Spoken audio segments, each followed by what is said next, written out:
Hi,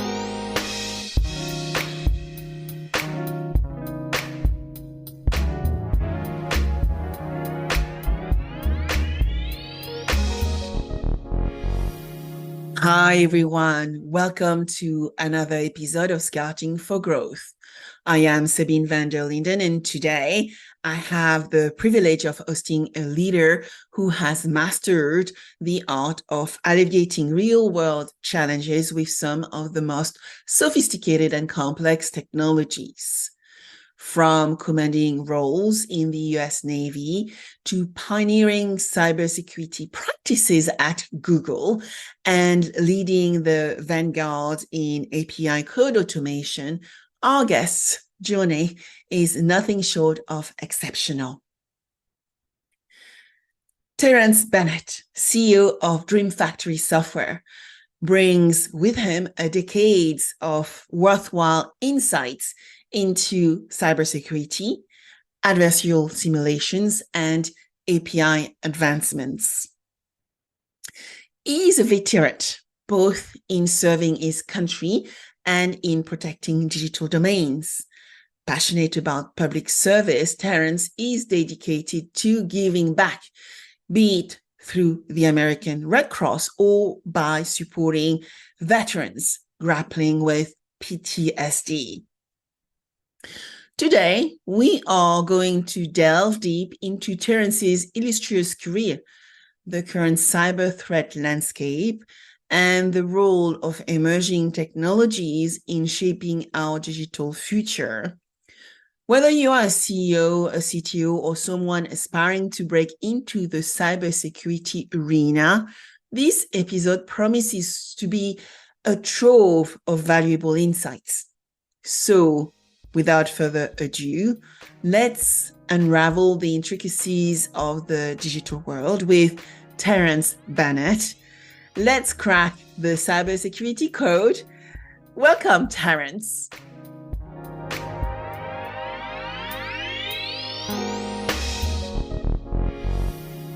Hi, Terence. Thank you so much for joining me on Scouting for Growth. Hi, Sabine. It's a pleasure to be here. Thanks for having me. So, Terence, let's go into a bit of background. So, what got you into cyber? It's a good question. I was building computers in high school, and I've always loved technology. I've always loved kind of taking things apart. And if you spend enough time with computers, I think you just kind of figure out there's a whole other world of sort of the misapplication of computers and technology. And so I remember kind of spending some time on some of these cybersecurity quote unquote hacking forums. This would have been like early 2000s, and really just having a lot of fun with it. And then with that, getting into early sort of web development, HTML, and just kind of learning about different ways you can kind of use the internet in ways it wasn't necessarily intended or whatever else. I actually didn't study cybersecurity or computer science. I studied at the Naval Academy engineering and economics. But 10 years later, I came back around to cybersecurity as a professional. So took a little bit of a break in the middle, but it's sort of always been a passion of mine. Yeah, but I know you have been in the Navy, right? And you also have worked with Google, the Red Team, and I'd love to hear what that team is about. I'm sure the listeners would love to understand what you did for this amazing mammoth company. And what were some of the most interesting projects and exercises you have participated into as you were moved from, the Navy and being a military into Google, and helping them probably shape really interesting things as well? Yeah. So I spent 4 years at Google. The first 2 years were on the cloud team, so learning more about the company and sort of the background and the infrastructure. And then I spent 2 years on the Red Team. I joined it pretty early on. It was still kind of in its growing phases, and got to work on a bunch of interesting projects. But at its core, if you think of most cybersecurity is about taking a set of standards and a set of known best practices and applying them throughout an organization, and then a lot of the attention actually comes to the audit, right? The checking of those standards across an enterprise. And so, for good or bad, a lot of like the cybersecurity workforce is actually based around the auditing, right, and application of those standards. Red teaming is about simulating an adversary as they go about the process of trying to get into a network, into a computer, into a facility. Early red teaming actually was started, I believe, it was within the Navy or within the military, U.S. military, trying to sneak onto U.S. military bases.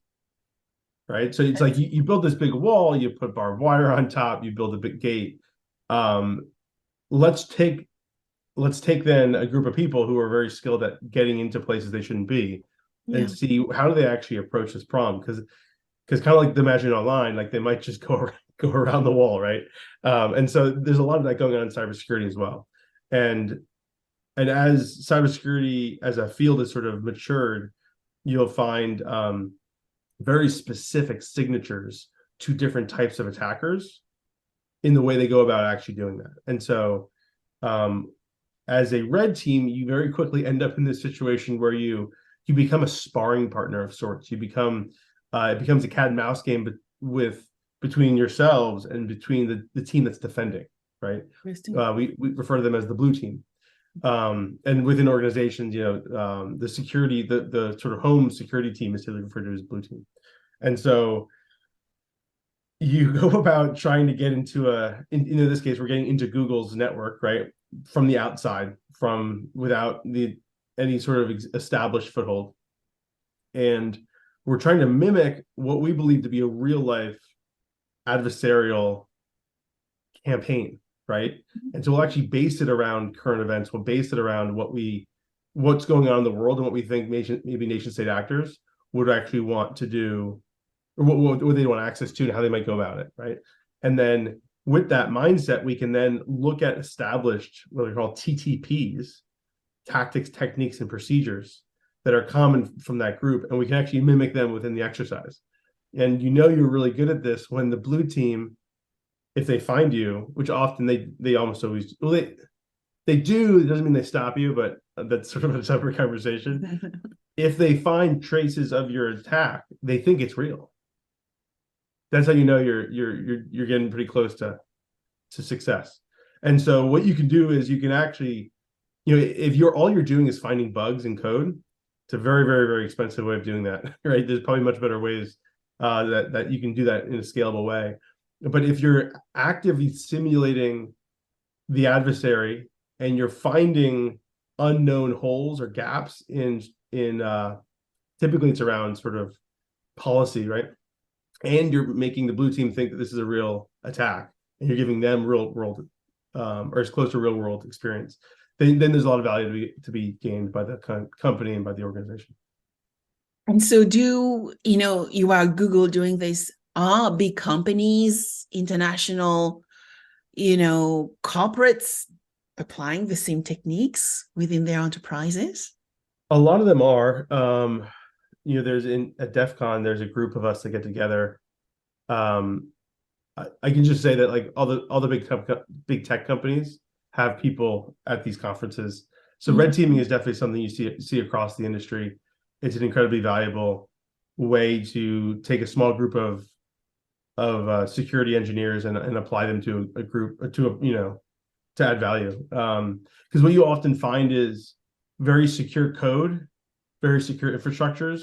Everyone's actually doing what they're supposed to be doing, but it's assembled in a way that leaves a big gap. Okay. And so if you can identify that, right, yourself, this is kind of the only way to really do that. Interesting. So what are the skills you need to do what you do at the level you were doing it, right? Because I hear a lot about organization, recruiting former spy, or looking for people who were themselves, hackers, to actually mimic the behavior. So what are the skills we need to actually be at your level and be able to do the type of things you do, Terence? Well, there's a diverse set of skills, right? I'm not sort of one of the quote unquote hackers, right? I was a program manager in the team, so I Yep. helped them really think through the process of building the exercise as a former intelligence officer, pretty deep understanding of a lot of these adversaries and their capabilities, and a larger sort of understanding of the geopolitics and what might be kind of a trigger, what might be something big enough to cause an adversary to think about an attack. Um, so you really need a group of people of a diverse set of skills, right? Of course, you do need very talented security engineers. Some of them do come from quote unquote sort of a hacking background. A lot of them actually are white hat hackers, right? They've probably never meaningfully broken the law or meaningfully done the sort of the type of hacking you think about in the movies, but they're incredibly experienced and thoughtful about how these systems work and how they're intertwined, right? And often it comes from a deep sense of curiosity in having understood the systems, always wondered, what if I could do this? What would actually happen? Like, and then wanting to actually explore that. And so, our Google's Red Team and a lot of others started with one engineer going to their manager saying, "Hey, I think there's a really big vulnerability here. Can you give me like a few days to work on it and play around with it? Because it's outside of the scope of any one team asking questions about it. It's sort of like what you might consider an unknown. And I like to just I like to pull the string on this and figure out what's going on. And you do that once, and you do it twice, and you do it three times, and organizations see, oh my gosh, we need somebody who's really looking at what no one else is looking at. So you got the engineers, you've got people like me on the sort of management side. You've got a diverse set of folks who are helping manage the adjudication of these bugs, right? Like sometimes the bugs are these massive systemic organizational configurations, right? And it takes multiple teams in coordination moving all together. Talk about hundreds of engineers to make the changes necessary to close that gap, right? So it's great to identify the problem. Sometimes fixing the problem can take hundreds of engineers, right? And a massive amount of work. So but if you're not fixing the things that are found by the red team, then what's the point of it all, right? So it takes a lot of work, a lot of different hats for sure. So tell me, Terence, what do you do at DreamFactory Software? What is the premise of the company? And tell us about your role there. Yeah, absolutely. So DreamFactory was a sort of almost poetic kind of combination of my background from the Navy and defense with Google, because DreamFactory is an innovative technology called an API generation platform that allows for generating APIs in a very, very unique and powerful way.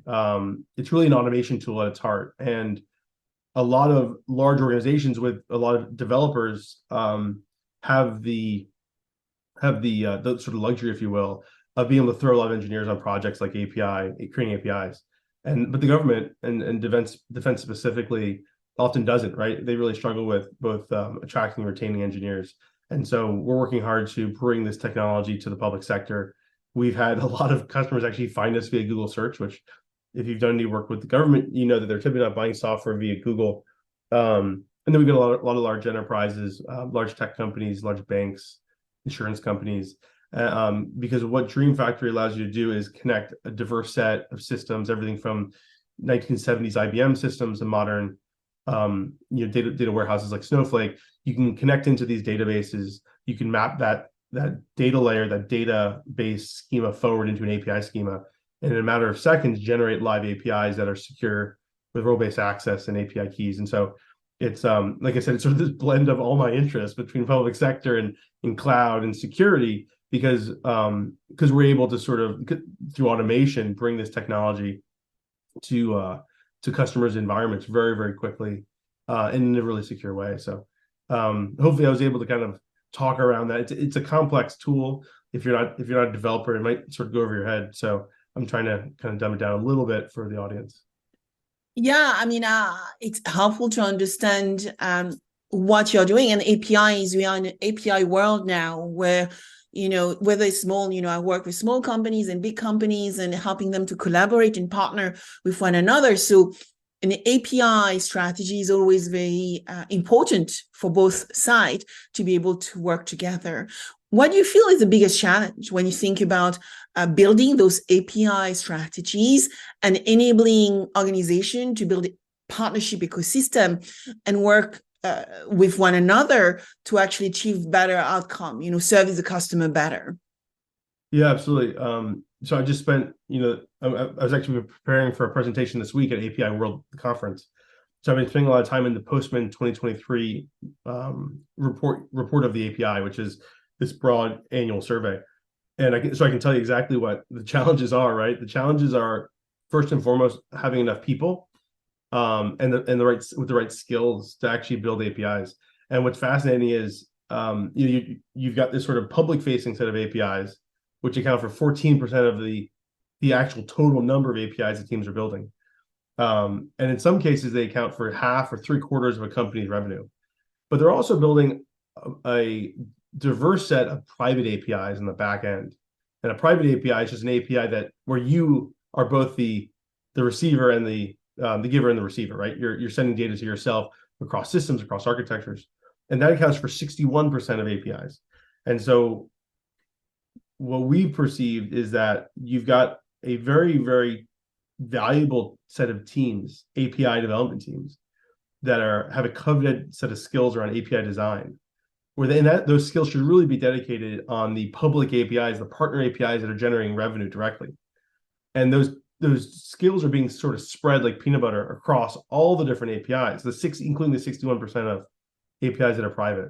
And so, for us, we see that a lot of our customers are taking a different approach, and they're applying API generation, this automation tool set, to building private APIs and doing so securely, and allows them to then apply those valuable resources, those skills around API design specifically to the public facing API. So in short, just kind of summarize that, you've got this ecosystem of APIs is growing so rapidly. There's so much attention on it. There's just not enough people to go across all the projects, right? And so the problem is either things fall behind schedule, they don't get delivered on time, so loss of revenue, or things are getting done haphazardly and quickly, and maybe the proper security controls aren't being applied.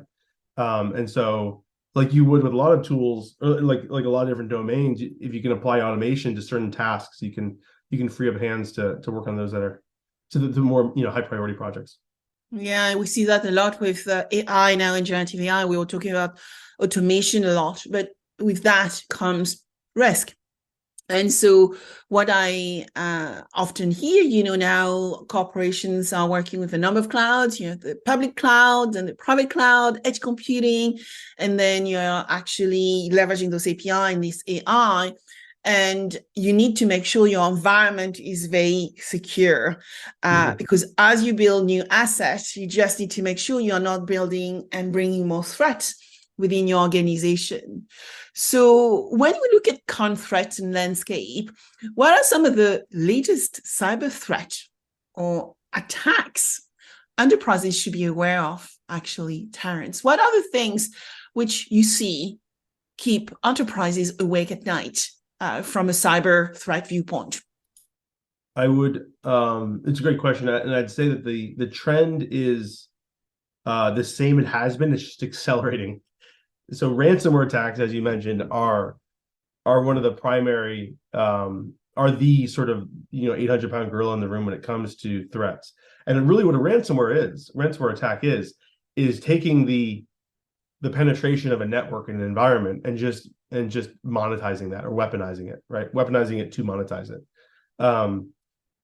And so as we see organizations accelerating through digitization, monetization strategies, they're connecting more and more data. They're connecting more and more systems, and systems that used to be maybe kind of offline from a traditional, attack surface standpoint are now kind of fair game, right? They're increasingly available as part of this larger network, and you can't avoid that, right? Like, you need to connect your systems. You need to build integrations across your enterprise, because every team needs data from other teams. They need to be talking. They need to be integrating, right? So you've got you've got the same threat, but an increasingly expansive attack surface and increasingly valuable data, intellectual property, that's available via the larger network. A. B, you've got the primary ways in which ransomware attacks begin, where the foothold in an attack begins, is becoming more sophisticated via tools like ChatGPT.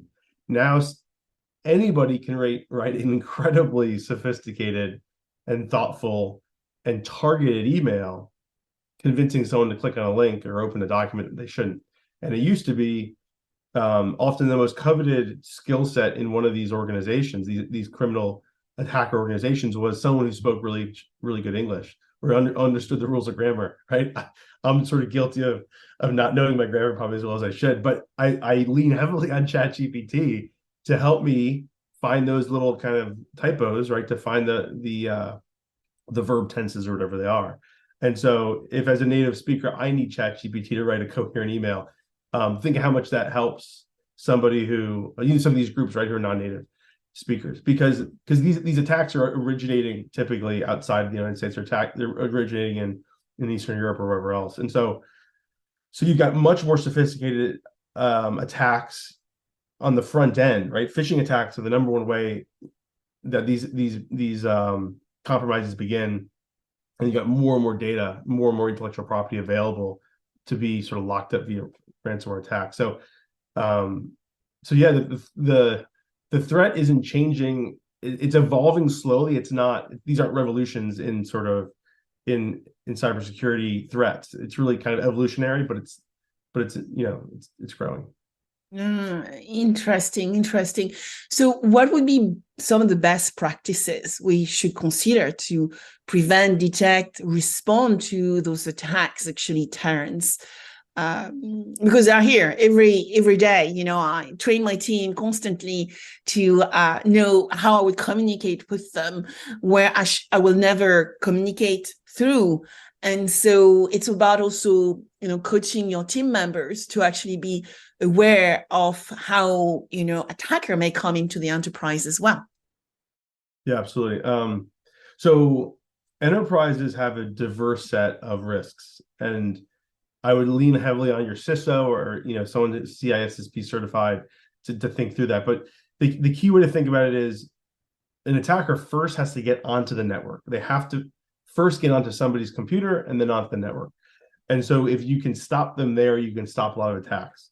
Now, that doesn't mean you don't need all of the other tools to monitor your existing network, right? You need intrusion protection system, intrusion detection. You need monitoring on your network. You need, to make sure that all your data is both encrypted in flight, right, as it's being sent, but also encrypted at rest, right? All these sort of best practices. But the largest threat on any network is the person behind the keyboard, right? And the primary way that malware is sent, really the only way, is via email. In some cases, maybe text message, right? But it's almost all email. So in some ways, cybersecurity hasn't changed much in 10 years or 20 years, right? Because this is what we've been talking about this whole time. But the tools for defense have gotten a lot better. And I am very biased. I spent 4 years at Google. I'm really impressed with the steps they've taken. So I can speak very specifically to the Google ecosystem, the Google Workspace ecosystem, and how to secure that. I know Microsoft has a lot of the same controls, but I would encourage everyone, or at least the people with very privileged access, to use something called a Ubico key, right, or a security key. And what you can do is you can effectively lock down your email and the surrounding sort of systems of your email, within that ecosystem. So calendar, Drive, and all the other different sort of tools associated with your email. You can lock those down so nobody can access your account without this key. Because if you sort of take a step back and you think about how do we typically authenticate, we authenticate through an email and a password. That email is known, right? It's all over the internet. Everyone knows it. So already one of the two things to authenticate you is known. So the password's the only thing that's keeping you. Now, two-factor authentication via an app is good, but there's a ton of different ways that can be targeted, right? what we found within Google is use of a security key is the gold standard for securing a network. And so if you want to be able to just lean on an existing standard that Google pioneered and spend billions of dollars, I don't know how much money, but a lot of money, developing and perfecting, I just encourage organizations to go wholesale into the security key, into the use of security keys as a way to lock things down. Yeah, Yubico key. I mean, that's the way, right? They are little devices we put on the side of your laptop, as you showed me before, and they actually not. They can be big, but they can be really small, and pretty much, not even bother. I would say, one with a handbag, or it's actually very, very easy to put, but also easy to transport as well. But what would be your view on how to train employees to identify and avoid some of the threats? You mentioned phishing, malware, ransomware. How do we train our employee to be a little bit more aware of those as well? Yeah, it's a really good question. I think first you have to talk about it, right? So you should probably organizations should have like at least once a year kind of cybersecurity stand down where they get all the employees come together and you talk about cybersecurity and why it's important for the organization. And there's a lot of really good training out there now that didn't exist just a few years ago. My organization uses something called Wiser, right? But there's a ton of these different platforms out there. And what there's a lot of things they can do. One of which is, video training, right? Which we're all familiar with. Another is actual sort of gamification of it, right? Actually Google put out a fantastic little quiz, a phishing quiz, right? Where it asks you essentially look at 10 different things and figure out which are phishing schemes, which ones aren't. And I've failed it before. This is what I did full time for years. And then also some of the services will actually send out fake phishing emails to your customers to help them see in real life, like what does this look like in real life and what should I do? So I get phishing emails every day that I flag for Google Workspace to help them kind of be able to monitor this stuff. I think we all do. It's but if you're new to the workforce, if you're new to a company or a sector, maybe you haven't, right? And so it's important as a manager to really be ahead of that and help train. Yeah, absolutely. Thank you for providing some of those advice. I do see corporation doing a lot of random email within their teams on a weekly, on a regular basis, just to see who is going to click. And so to make sure they have the right training, some goes to the extreme where the employees have been trained and still clicking on those links. And unfortunately, they end up losing their jobs. And I want to make sure people are aware that, putting a company into risk may actually, partly when you have the training, can put also your role into jeopardy. You mentioned, multi-factor authenticators, and you mentioned the keys. Are there other things we can think about, when we think about tools and techniques which we could actually deploy to protect ourselves? For example, I use for sure on my mobile phone, my face, right? Face ID, multiple authentication definitely is another method, the keys. Is there any other things people can think about? Because even though the keys are very, very cheap, actually, by the way, people, they are not expensive, those keys. Are there other things we should be considering? Absolutely. One of the number one things we all need to be doing is when we get the annoying notification on our phone or on our browser to the updates available, that you need to close your tabs, you need to close things out and install them.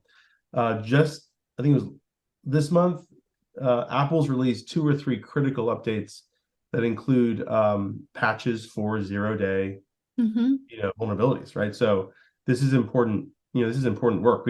Some of these 0 days that are being found are what they are referred to as no click or zero touch vulnerabilities, meaning literally they can just send you a message on your phone and they immediately have access to it, right? So we are all the weakest link in our organization when it comes to cybersecurity. I mean, from a leadership standpoint, we're all also the strongest link, right? Like I believe that an organization is nothing without its people.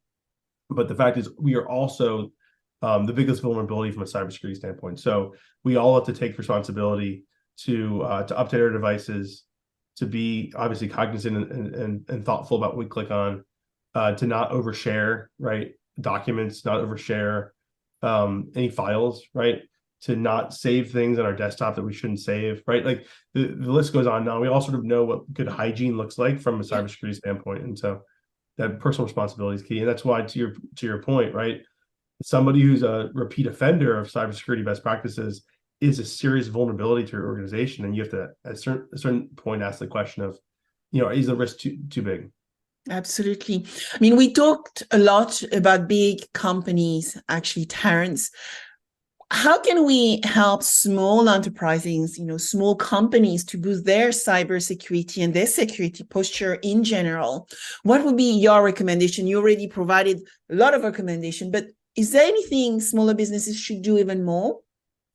Yeah, so I think as a small business, the tools have gotten so great in the last few years. It's almost easier to lock down your network, because if you don't have a network, if everyone's sort of remote or they're all connecting via via Wi-Fi, right, and everything's in the cloud, it's actually, I would argue, a lot easier. The number one thing you can do as a small business to lock everything down is require use of a UbiCo key like this, right? To your point, they cost $20. If you get the micro key that sits in the side of your computer and you don't have to take out, I think it's $30, right? So as an organization, invest in these keys, get one into every person's hand, and then lock down the system. There's settings that allow you to make it so no one can access their computer without that key. And I think the way it works is you have to like re-authenticate that key, to touch that key every like week or 30 days or something like that, right?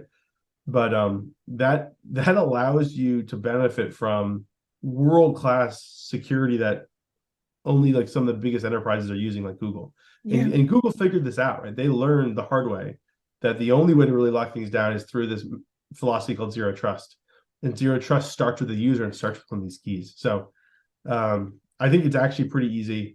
It means every system is locked down at its core with a key.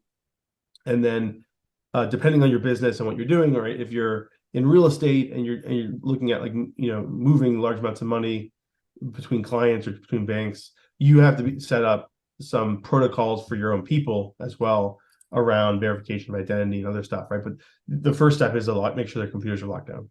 Yeah, more than ever, I've seen so many emails from banks, even from LinkedIn, around, being careful with password, making sure there are 12 to 15, length characters, because people are becoming more and more sophisticated in accessing this data and making sure you have the double authentication and finding other ways to protect your ID and your IP as well.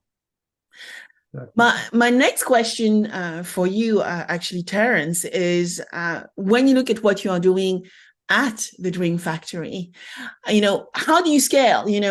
It's still a young company and you're doing amazing work around API. So what is your future? What is your plan around scaling the business? Who are you working with on a daily basis? How are you making this transformation for businesses around the globe, and where actually around the globe? Yeah, absolutely. So we are a global company, right? We got customers across Asia, across Europe, and across the United States, of course. DreamFactory is really interesting because it is actually a self-hosted tool, right? It actually sits within the customer's environment. It sits behind their firewall. And so just like we saw this massive migration to the cloud a few years ago, and you still see cloud adoption, you do see some organizations saying, you know what, I want sort of a hybrid cloud environment. I want to have some data in my own data center behind my own firewall and some within the cloud. And DreamFactory, whether it's in the cloud or whether it's sort of traditional on-prem, like it sits within your own environment. It's not this traditional kind of SaaS platform. So that means a few things. It means I don't need a 24/7 team to manage an environment. So I can be much more deliberate with my team, with my staff. And so we're focused very heavily on working closely with customers. We really pride our customer support. We pride our ability to work really closely with them via email or Zoom or whatever and get them set up and running quickly. We're we're in the process of building, right? So we just rebuilt the back end of the application. We're rebuilding the front end right now. We're going to be launching that next month. And so a lot of really exciting stuff around new features and new upgrades to the platform there. And then, like I mentioned, I believe there's very specific sectors where DreamFactory as an API generation solution makes a lot of sense. One is in large organizations like banks, like insurance companies, where you have a diverse set of technology spanning years or decades, and you're looking at connecting all that in a way that's secure and seamless, right? And you don't have a ton of engineers to throw at the problem. And then other is public sector, which has a similar problem, right? They've got years of different types of technology. They're looking to integrate it. So that's sort of the key. Yeah, I mean, legacy, as you know, I'm in insurance, so it's a business which has been transforming itself, reinventing itself, but it's also a business which is full of legacy because it's grown through M&A. And so really understanding how the technology is going to shape the future of my industry is fascinating to me, but also seeing the top players embracing technology and actually building tech-enabled strategies which allow them to be relevant, resilient, but present in their customers' life, whether it's big companies or small individual like us, on a regular basis. So if you could give, big companies and small companies one piece of advice, what would that be? One piece of advice. It would be to realize that your most valuable asset across your entire business is not just your people, more specifically how your people spend their time. Mm-hmm. As a leader in an organization, the most important decision you make every day, every week, every month is how you direct their time. Yeah. And to be diligent and sort of responsible with the way you do that. no problem. And I was thinking as you were speaking, Terence, I was thinking, okay, we are addressing ourselves to big enterprise and small ones, but also, what would be the advice you would give to people who may be passionate about entering your area, API, cybersecurity, and build a career out of it? Yeah, so cybersecurity is an interesting field because there's some courses and master's programs that have evolved over the last few years, and I think there's a lot of value there. But what I would encourage people to do is find a way they can contribute today, even in a really small way, and use it as a way to get into the conversation, into the room, and to figure out, is this right for me? Yeah. And then what do I want to do next? Because you don't know until you're kind of immersed in a subject whether or not you actually really enjoy it. And I started at Google as an executive assistant, right? I spent 7 years in the Navy, and I like to joke I went from managing the global watch floor at Naval Criminal Investigative Service (NCIS) as a sort of senior watch officer. I went from managing that watch floor to managing calendars at Google, and it was a very humbling experience. But it was exactly what I needed, right? Mm-hmm. That time allowed me to get my feet on the ground and figure out, is this where I want to be? Allowed me to figure out what's this new language and this culture and how do people communicate, right? And it gave me time to figure out what do I want to do next. And so I took that time and I actually taught myself some coding. I started automating tools. I learned as much as I could about the entire Google organization. And then from that, I made the jump into cybersecurity. So I think young people, and I was this way as well, really eager, really excited. They want to run as fast as they can and get to that exciting place, right? But don't forget, like, the journey is the adventure, and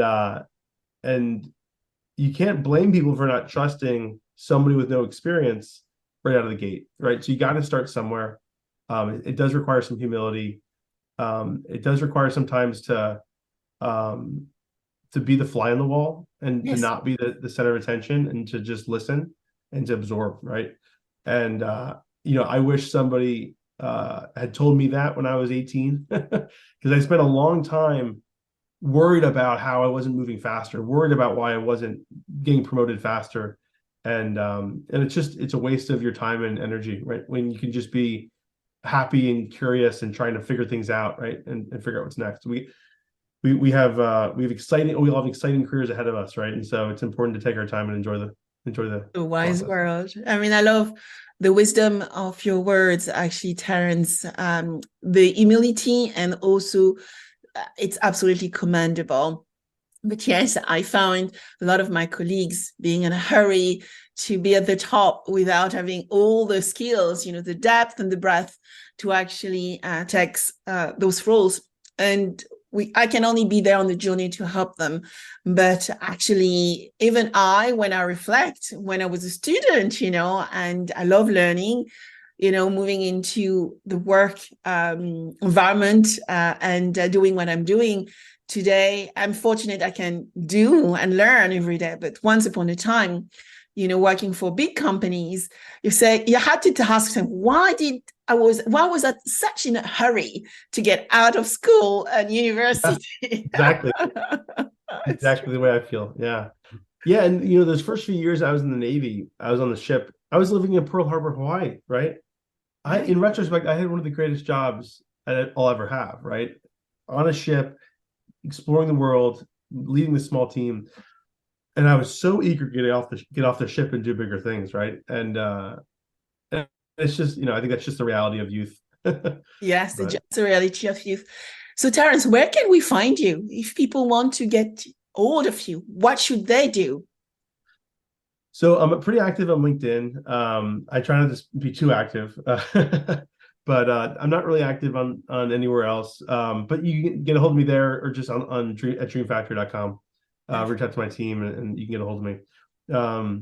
So yeah, as you can sort of tell, I've got a diverse set of hobbies and interests, right? So reach out if you want to chat.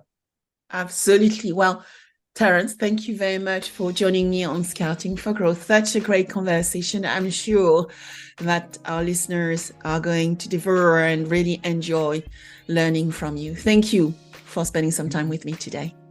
Of course. Thank you, Sabine.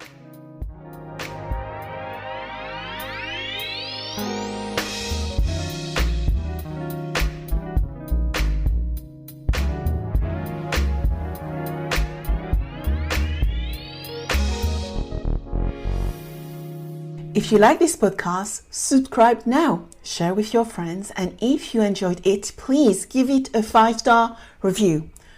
Also, if you want to cover any specific subject with me, contact me on Instagram under Sabine VdL Officials or LinkedIn under Sabine VdL. Thank you.